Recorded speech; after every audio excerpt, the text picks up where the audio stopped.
죽지 않을 거란 걱정은 말고 언제나 듣고 계시. 빛은 정의로운 자의 편이지만 인내심을 갖고 기다려야 하네. 자, 함께 기도드리세.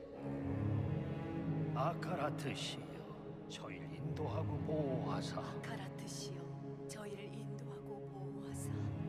저희 영혼의 목자가 되어 저희 영혼의 목자가 되어 자비를 베푸소서.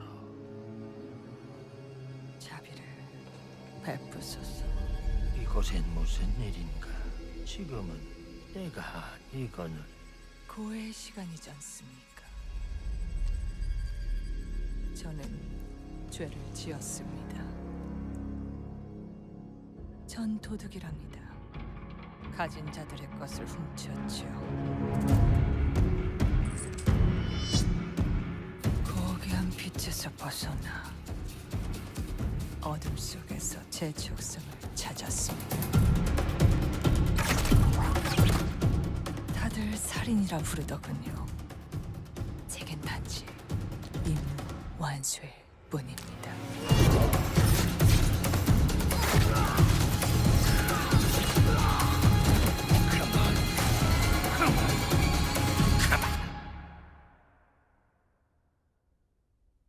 전 도둑이고 이단자이며 살인자랍니다. 신부님, 아카라트께서 용서하실까요? 빛을 모욕하는군. 허나 그 괴물들은 우리 신도들을 위협하는 재앙이었지. 그리고 자네가 그네들의 기도에 답해 주었고. 그럼 정리됐네요. 빚을 갚으셔야죠. 자네가 찾는 이름은 자네를 보낸 천상의 감사다. 천상? 절 보낸 건요, 신부님. 천상이 아닙니다.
Demons from don't do it. It seems your turn. I'm not acceptable. The wise now know, Lord of Terror.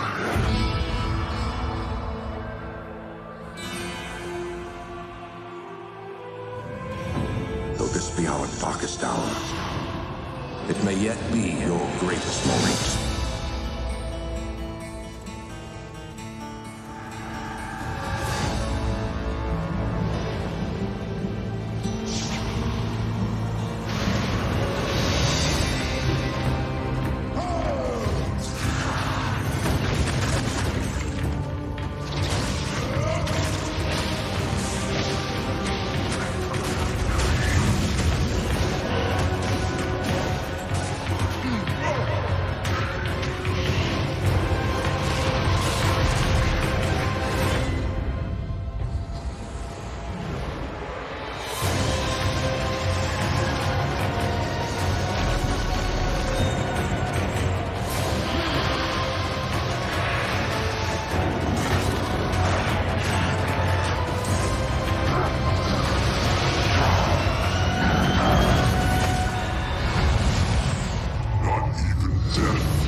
save you from me.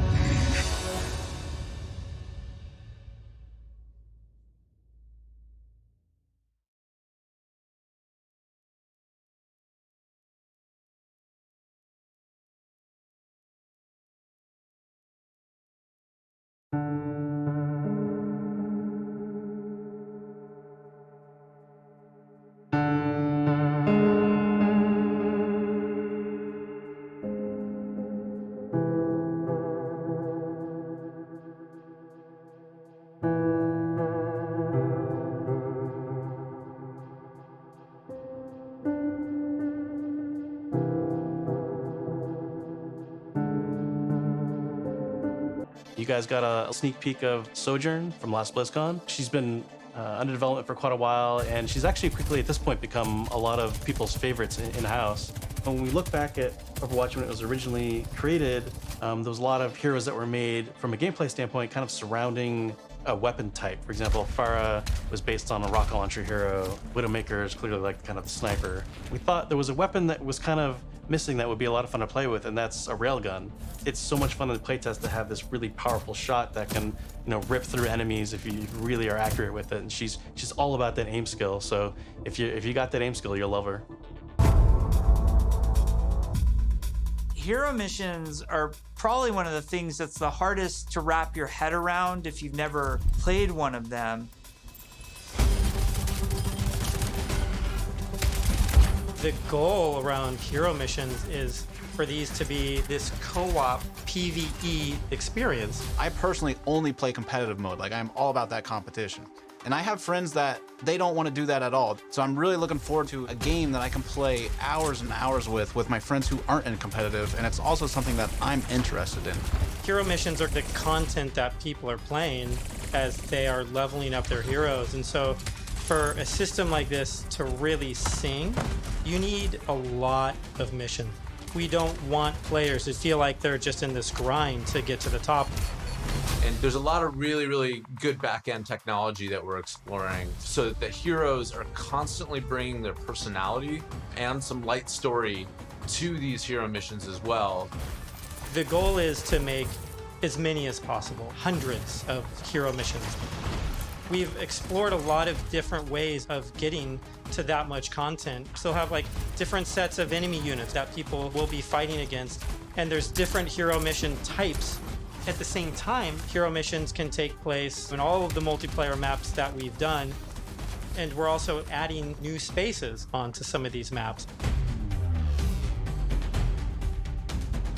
It's a huge challenge for the art team. We take maps that a lot of people love and recognize, and we have to add a lot more art and level design to it. In this one hero mission playtest, we came up to an area in King's Row that usually has a gate on it. Suddenly that gate opened and I saw a new area of King's Row that I had never seen before. You may be playing a payload game type, and the payload may decide to take this new route instead of going the usual route. That was really, really cool. It was like this eye-opening special moment. Are we going to talk about any of the types of objectives in hero missions? Yeah, let's talk about the objectives. Players are being asked to do different things from one hero mission to the next so that they all feel really fresh to the player. For example, we have Gather and Return, where you're trying to go and grab these different canisters to kind of safeguard them so they don't go off and affect the population in a negative way. It creates this really cool tension in the world where on the one hand, you're trying to split up and go grab all these canisters to be as efficient as possible. But at the same time, now you're having these sort of special enemy units spawn that are really difficult. And if you kind of get caught by yourself, it turns into a pretty bad situation really quickly. And it feels extremely cooperative and like a very different way to interact with the Overwatch universe. We're experimenting with all sorts of ideas, and just internally we have names like Wall of Death, Scavenger Hunt, and Kill Quest, and all these new mechanics and enemies for people to experience. Players will be able to jump in night after night, play different hero missions, and then work through the progression system, leveling up their heroes.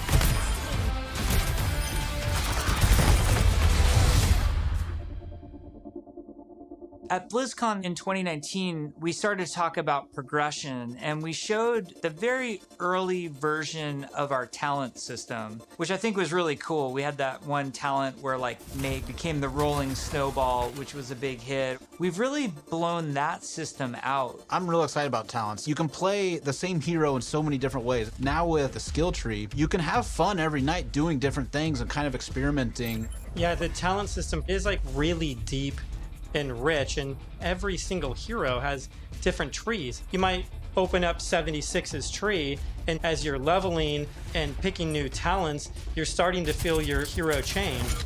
We've had some pretty hilarious versions of the healing one where his biotic field travels with him. It also repulses enemies. We called it the snowplow build, where 76 is like running through spaces, pushing enemies away from them.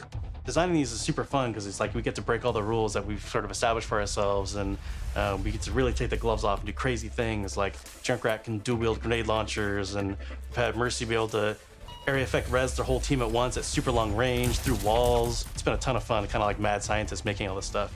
You're all used to using these kind of kinetic weapons like Soldier 76's rifle or fire attack like what Reinhardt's Flame Strike does. As soon as you start to mutate these things with talents, all of a sudden maybe you're doing freeze damage or electrical damage. But it gives the animators a bunch of crazy opportunities. You know, the animations are going to change to show them freezing and shattering. And if you shock someone with a lightning attack, they can shake in place and stun, maybe chain to other enemies. All sorts of stuff to make you feel like you're controlling the battlefield in novel ways. As a huge RPG nerd myself, the first time I opened up the talent tree systems, it was like, oh my gosh, this is speaking my love language. Like, I just want to plan, and I want to see like where do I want to invest and how am I going to play this character. Yes, it's so great. And you start at the bottom of the tree. Like, yes, oh my, exactly. Like Tracer gets to do what? Yeah. And then you start working and kind of planning how you're going to get down there. It's like, it's so fun.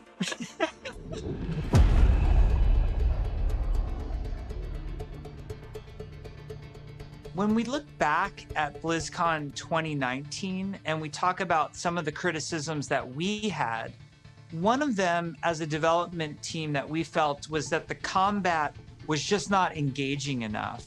So the fact that our combat wasn't highly engaging to us as players meant that we had a problem with the enemy units and that they just weren't feeling interesting enough. Just because we show something to the public, it doesn't mean that that is what it's going to be. If we make discoveries where things aren't working how we want, they're not reading how we want, they're not fun enough, we're totally down to reinvestigate, reiterate, and just really find ways to level kind of all aspects of things until they feel good.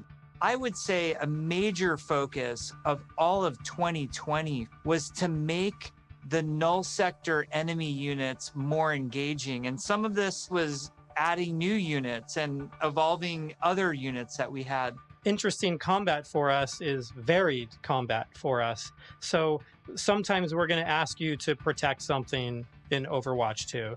Sometimes we're just going to ask you to get someplace. Sometimes we might ask you to escort something across a map while it's being attacked. And so it's a different type of spawning, and it's a different type of units that are in there, and it's a simpler objective. There's a lot of units Aaron is talking about. Lots of different units, lots of different types. They serve different purposes. You do different things to them. It's really going to help a lot of us find the fun and make sure that Overwatch 2 is a blast. One of those sets of enemies is what we internally call objective units. And they're typically units that don't even attack players. The simplest version would be something like the Breacher. It's two legs with this huge bomb on its back.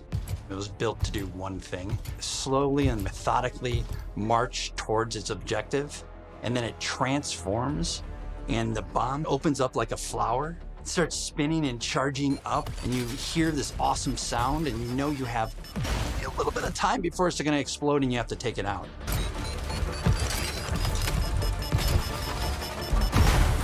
We have units like the slicers, which you guys have seen before. They're little, we call them the chickens. They're little chicken snares. They run really fast. You know, we have a guy we're rendering right now who flies and drops these bombs that create these kind of ever-expanding smoke fields that you have to escape from, but because they're super deadly. So you really get to use your mobility options to kind of escape that. There's things like the Polar. You could be moving through these darker alleys, and as soon as you hear that Polar spawn, it suddenly becomes like really spooky and kind of scary. this very tall, elegant-looking character that's blindfolded, 3 orbs that circle around her as her eyes, and we basically spun those orbs around her head as a big tell, launched them at the player, and then it activates this tractor beam, and it's bringing you in, and then you get this awesome like anticipation of the hair opening up so you know what's about to happen.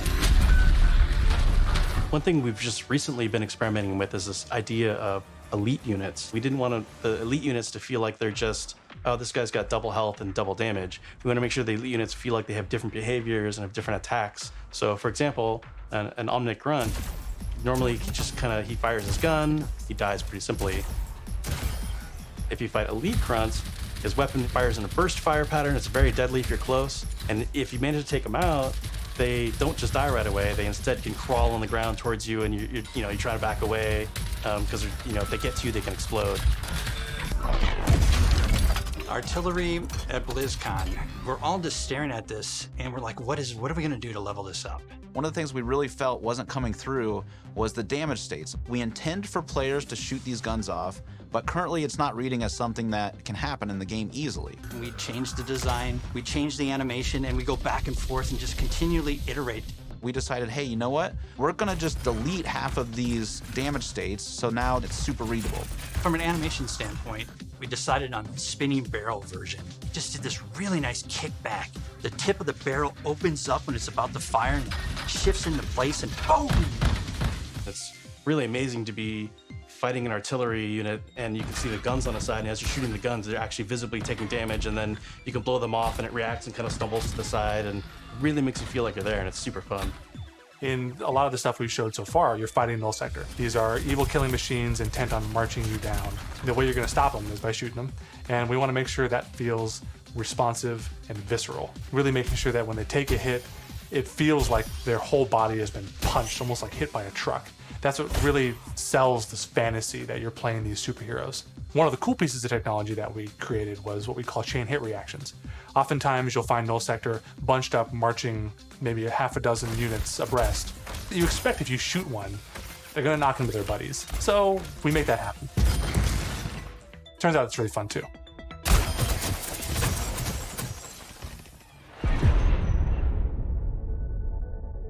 One of the things that we showed last year at BlizzCon was the new looks for our heroes. The theory kind of going in was like, you want to preserve the essence of your hero, but also kind of show that that hero's evolved and kind of changed and moved forward. So we have a lot more new looks. So I'm excited to see how players and fans react to all of the ones that we've done so far. Maybe we'll share some of those new looks today, which would be cool. We're going to reveal McCree's new look for Overwatch 2 as well as Pharah. And we're really excited to show off some of our first villains with Reaper and Widowmaker.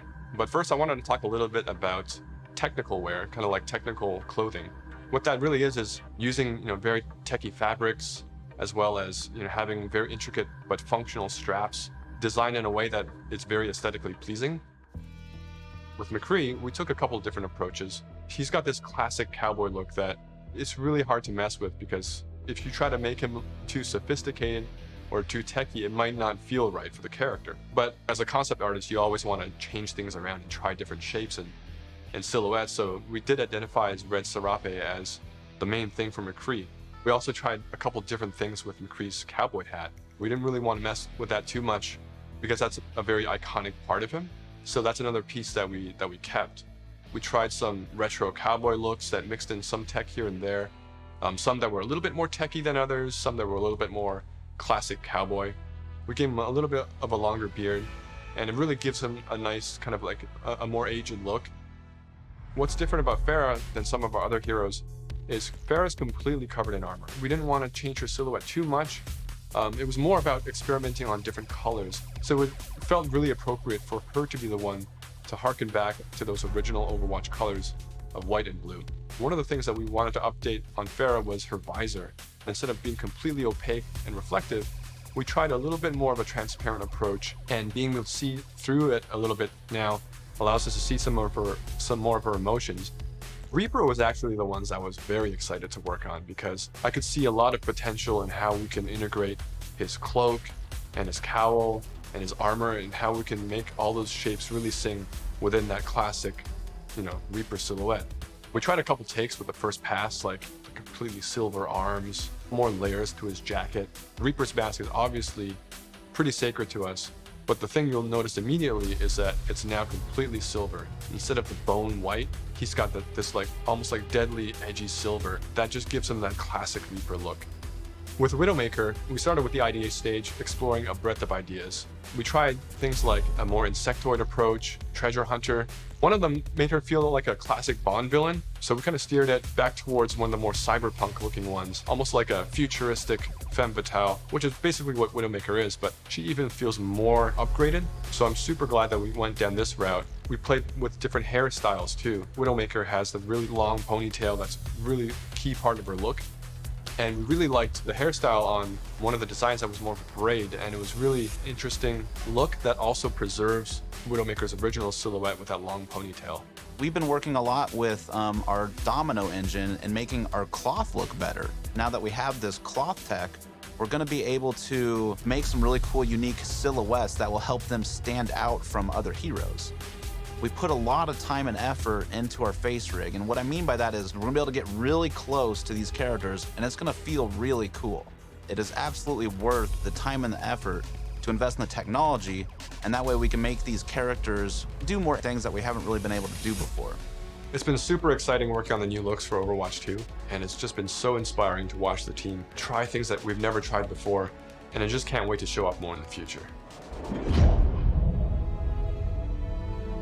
Overwatch 2 is probably the largest opportunity we've had since the inception of the franchise to really expand what Overwatch even means to our players. In 0 Hour, we saw that some of the heroes got back together, but we're also seeing that there seems to be a second huge Omnic uprising. We're gonna learn who's behind that uprising, why that's happening, how globally spread is it. The story and franchise development group, they were really the torchbearers of what the big story is that we were going to tell for this game.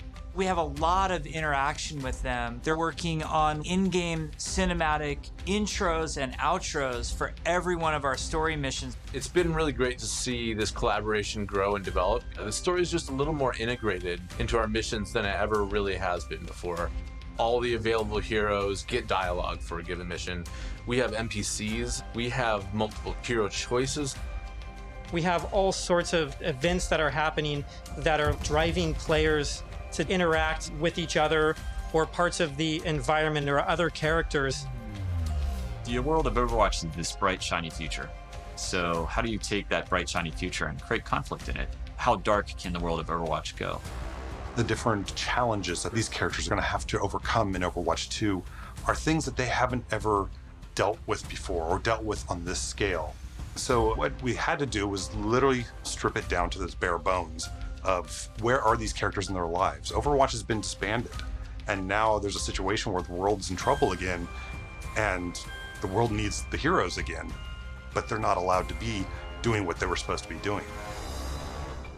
We started to book these off-site locations so we could brainstorm over and over different versions of what the Overwatch 2 story campaign could be. And we basically had these whiteboards that we were carting around everywhere. The room was filled with whiteboards, and we would just write every day story beats with the characters and who was doing what and where. And oh my gosh, we forgot this character. We had these giant sticky notes, and each one of them would be a mission with a bunch of notes on it. You know, somebody say, well, what if we moved Rio to the end? And they'd physically grab it off the wall and stick it on the end. And we did this for a while, you know, until we all felt that it was pretty close to what we wanted. Then we could send it to our writers' rooms. The writers' rooms then had a much clearer direction of where we wanted this process to go. Ultimately, we come up with something that we think is right for the game. And then we pitch it back to the game team, and they point out everything that we missed. And that allows us to actually back up and go and make it right and make it better. Because the scale of this story is so huge, it takes place over the whole world, basically. It just requires a constant iteration, constant refinement to make the story as best as we can make it. From writing, we go to storyboards. The storyboards get crafted with the edit. From there, it'll go to a previs department where they'll start to flesh it out in 3D. Once we've kind of figured out our camera work and our cinematography, that'll then go to the animation department. And then we end up going right into the game engine. One of our challenges was to figure out how to integrate this story and this narrative with the gameplay. So if the intro cinematic ends with this huge battle, this huge war, when you get into the game, it has to mesh and feel the exact same way and blend together. We really are also trying to get the music to be equally as consistent from in-game cinematics straight through to the mission. Adam Burgess, our lead composer, has been working with the IGC team, with the game team, developing themes for all of the heroes, all of the locations. As the cinematic director, whatever we're crafting should never override the gameplay. We want to make sure that the player's experience going from the cinematic to the gameplay is seamless and it feels like a completely immersive experience. The engineers, we have to find a way to actually make that come to fruition. The choreo tool is a tool that allows people to coordinate different events to happen at the same time. Like in Rio, if you played our demo, one of the buildings explodes. And so that kind of event needs to happen as you're running by, and you need to have it timed, because if it blows up too early, then you don't see it. It allows story moments in missions that interact with the environment, that interact with our characters. The new tech and new abilities that we have now are allowing us to push our storytelling farther than we could have previously. What's also really powerful about choreo is that, if somebody has an idea, they can mock things up really quickly. We got to show the Widowmaker making this awesome introduction. Casey was able to quickly put a really rough prototype in choreo.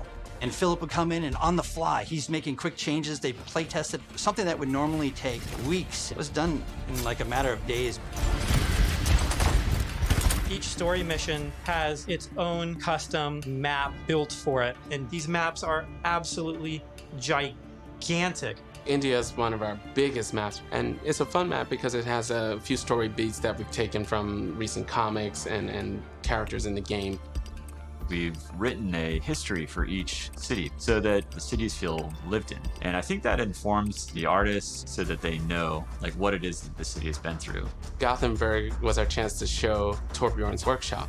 We created a space that kind of fits his height. So there's, step ladders and scalable tables. We designed the space as if we were Torbjorn. Molten steel is pouring out of walls. It's pretty epic when you walk into it. Toronto was under siege by Null Sector when the players arrive here. There's a dynamic snowstorm. So as you make your way through the level, the snow is slowly building up. Suddenly by the end, the characters are caught in this gigantic snowstorm and they must fight their way through.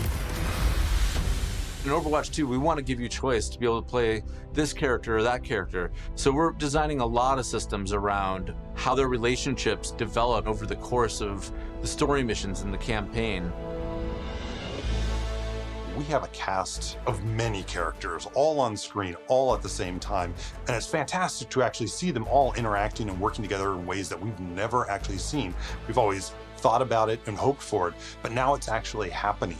It actually requires us to have a whole new branching dialogue system. If you happen to have Genji and Mercy in the second mission of the game, you might get different dialogue that's about their relationship. Our voice actors bring the characters to life in ways that everybody has fallen in love with, from inside Blizzard to the fans. Just to hear this collection of actors all together, all interacting, has been a real treat. Hammer down! Lan, our lead tech artist on the environment side, very early on her own free time, made a prototype of a sandstorm on the Temple of Anubis map. And at the time, we didn't know what we wanted to do with that, but it looked awesome. We looked at it and went, oh my God, we absolutely have to do this. So we put some new technology in place that allows us to do this dynamically. You start the mission off, clear day. Midway through the mission, suddenly this sandstorm or heavy weather would show up. It made the world just feel so much more alive.